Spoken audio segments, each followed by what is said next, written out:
મેથિયા મરચાં બનાવવા માટે મમ્મી મરચાંનો મસાલો બનાવે છે। તો મેથિયા મરચાં બનાવવા માટે શું કરવાનું? સૌથી પહેલા નાની એવી વાટકી મેથીના કુરિયા, એક નાની વાટકી રાઈના કુરિયા, મેથીના કુરિયા, રાઈના કુરિયા, બે બંને મિક્સ કરી દેવાના, બે સરખું પ્રમાણ લઈ લેવાનું। પછી પછી આ મીઠું, પછી હળદર સેજ, હિંગ, મીઠું, હળદર ને હિંગ મિક્સ કરી નાખવાનું મસાલો।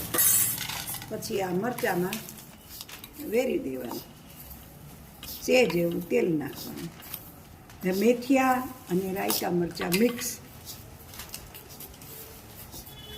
રીતના મોળા મરચાં છે એમાં વેરી નાખવાનો, મેથી અને રાઈના કુરિયા બે સપ્રમાણ લેવાના, પછી મીઠું, હળદર અને હિંગ એડ કરી અને આવી રીતના મરચાં છે મોળા મરચાં એમાં આવી રીતના આ મસાલો છે એ વેરી દેવાનો।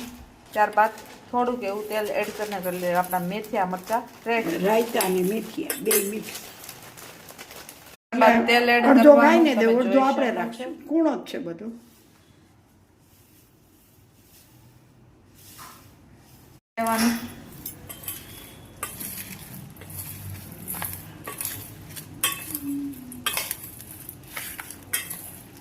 મેથિયા અને રાયતા મરચાં રેડી છે। આવો જલ્દી ખાવા માટે, ફટાફટ મેથિયા અને રાયતા મરચાંનો લાભ લેવા માટે આવી જાઓ।